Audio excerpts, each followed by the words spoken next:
nga olunaku lwaleero tuzze okubawa abayimbi aba-inspiringa abaana abato baba upcomings nga tetunaba babawa tubadde twagala okwebaza mwenna abasubscribinga ku channel yaffe bannange mweyongere subscribinga tell a friend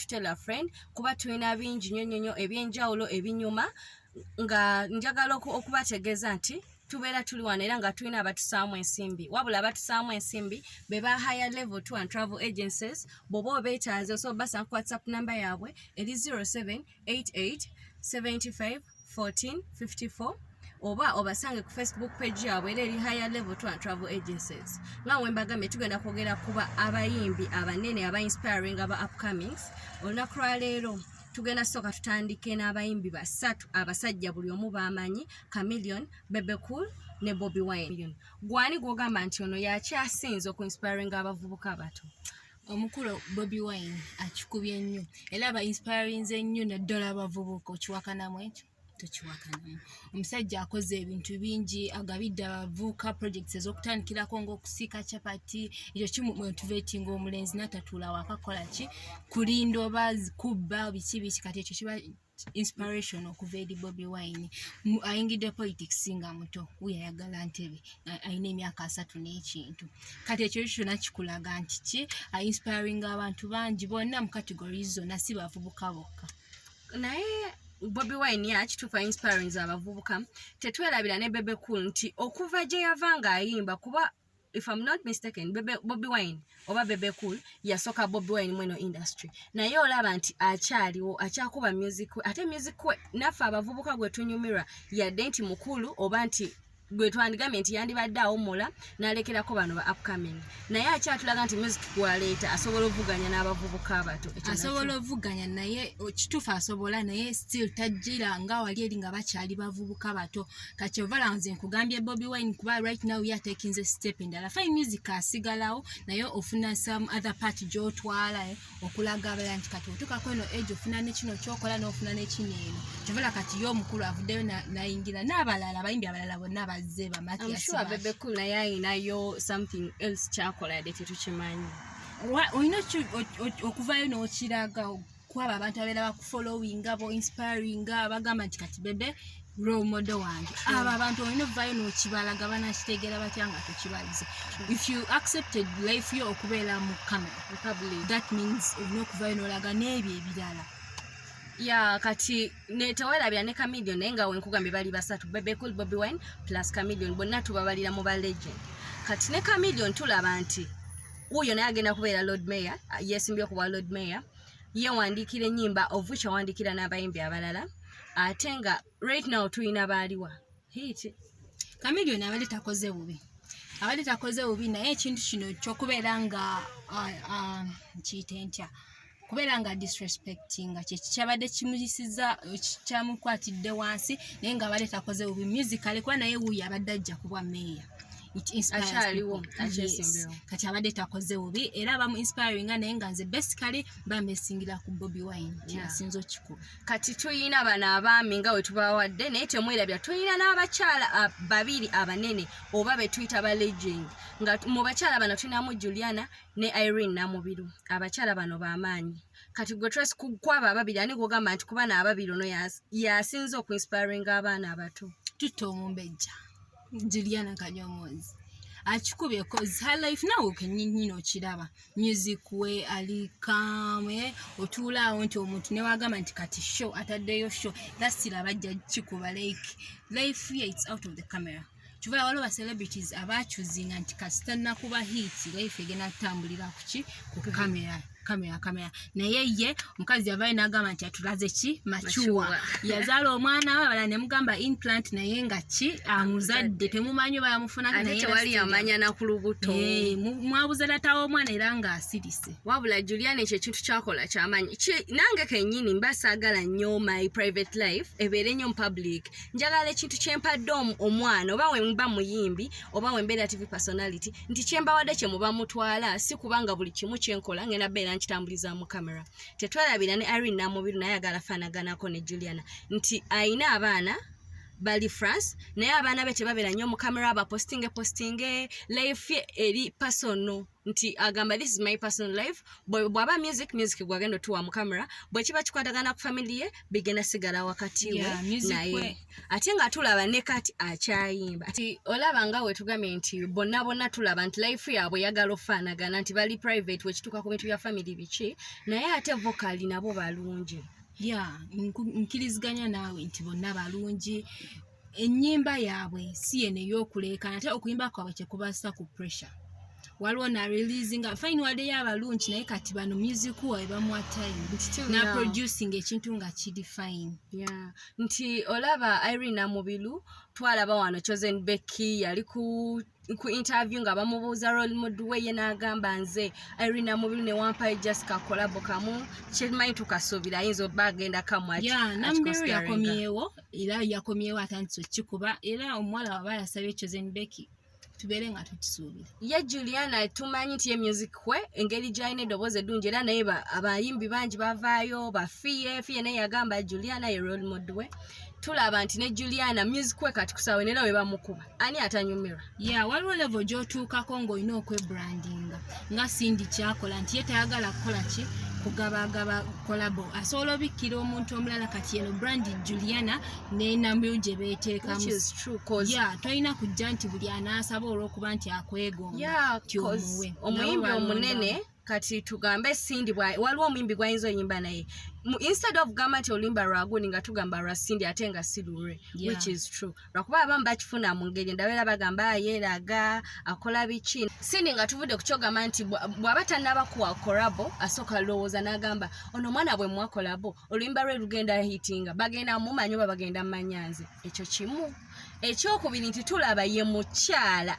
oba tugambe Beyonce mu Uganda nti ye mukyala ayimirira ku stage n'akikuba live okuva show wetandise twamulaba cricket oval nti teri yali asuubira nti Cindy okuba omukazi yali agenda kujuza cricket oval twali tugisuubira mu baka million yali akisuubira yali alina okukikola koza aluddewo ate ne music yali mulungi then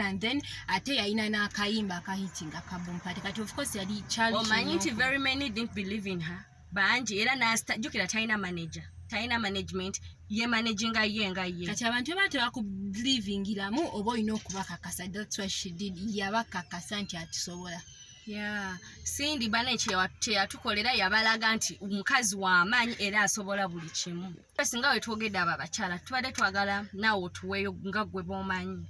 nze ngenda kwongerezaako ku be twogedde omukyala Rema Namakula Sebunya akikubye naye mu ngeri eye style eye she's calm naye yalaba ndozanga embeera mususeeko n'asobola okuba nga avaayo nti cause omanyi enkola ye mukyala ayimba ennyimba z'okumikolo emiyimba za weddings biki ebyo kati enalina omuntu yenna okupangisa of course ajja gamba naye nonga simukuma biki I think kyekyo kyeyali akola ki arwanirira respect kubanga emikolo si kwejalabye naye kiwa omuntu respect nti ne gy'aba agenda okuyimba bamuwa respect tubajjukiza nti Rema yaliko omugagame nga backup artist era n'avaayo bulungi nnyo n'akikuba omukulu Bebe Cool yamuwa kolabo eyasiza nseko eyamumaking eyalinga breakthrough ye nti abantu baamutegeera era nga era kituufu nti mukyala akola ki ayimba bulungi n'ekintu kyakipinze ku mutindo nti mu videos ezisinga takunama yewe ekitiibwa ng'omukyala era omusiraamu nti takunama era ekyo kyonna omuwala yenna waba nti Rema ye role model we aba ajja kikuba nti waba alina eddoboozi vocali ng'ayimba bulungi ate era nga mulungi tekyetagisa yali backup artist mu Gagamel kwe kutuuka ekiseera ndowooza ne balaba nga waali asobola obbeera ng'alina kyasobola obbeera ndowooza Bebe Cool kwe yava n'alyoka asala bakola olulimba eyali breakthrough ye sisansiko kati mu bantu bano njagala twongereko omwana mulenzi Fik Fameka ti Fik tulaba nti akyali muto naye azze yajja mu style nga ye yekayeka tujjukira gye yatandikira ku pistol wavuddeyo n'akuba mbega wa bbala abaana ne bavaayo bangi ab'enjawulo omuli VIP Jemo Suspect Liza nga bayimba nga ye of which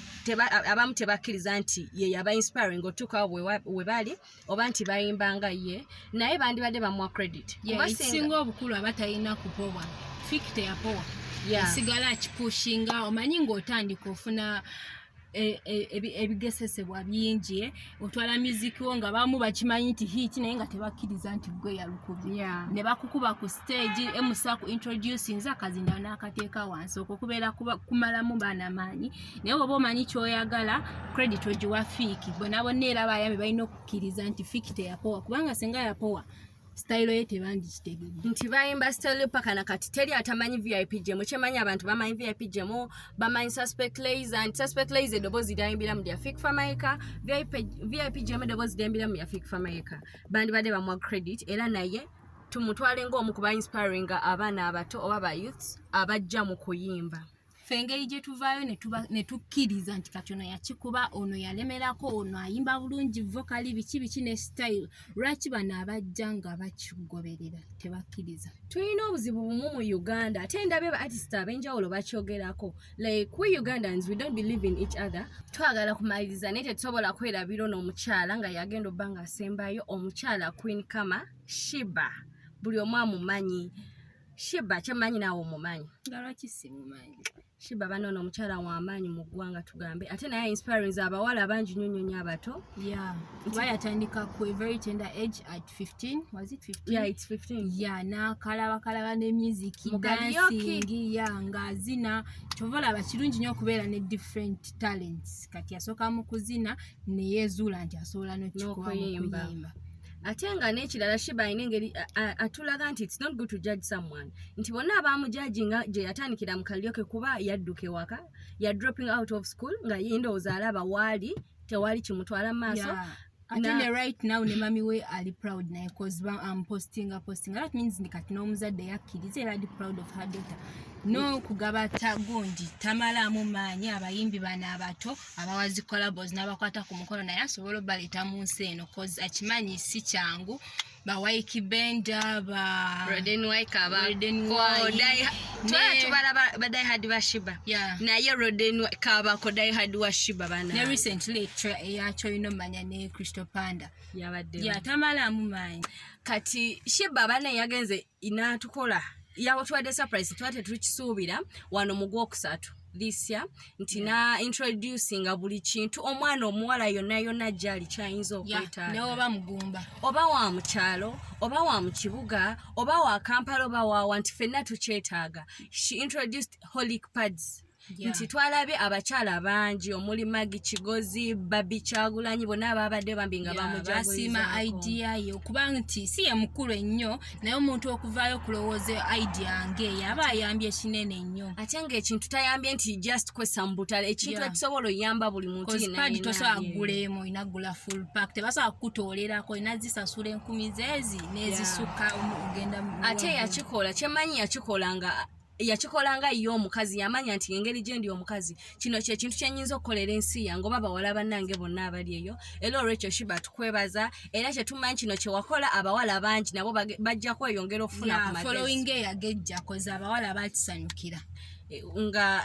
nga tumaze ne Shiba bannange twagala obajjukiza abatusaamu ensimbi oba abantu bokka abasobola okutwala no travelinga n'olaba ebintu ebyenjawulo be ba higher level to and travel agencies bw'oba obeetaaze osobola basa ku WhatsApp number yaabwe eri 0788 75 14 54 oba Facebook page yaabwe eri higher level to and travel agencies teweerabira nti bw'oba oyina kyewetaaga kyonna wabula mu budde bwakati engeri gye tuli mu lockdown coronavirus bagambye nti lambulira ku simu genda ku Facebook page yaabwe ogenda beera ofuna ebintu byonna byagala okulaba ebyenjawulo nga tuli ku Kakos Facts 256 wabula mba ne Tracy nange Rose temwerabira subscribe sharinga like comment banange tell a friend to tell a friend subscribe tubawe ebintu bingi byonna ebyenjawulo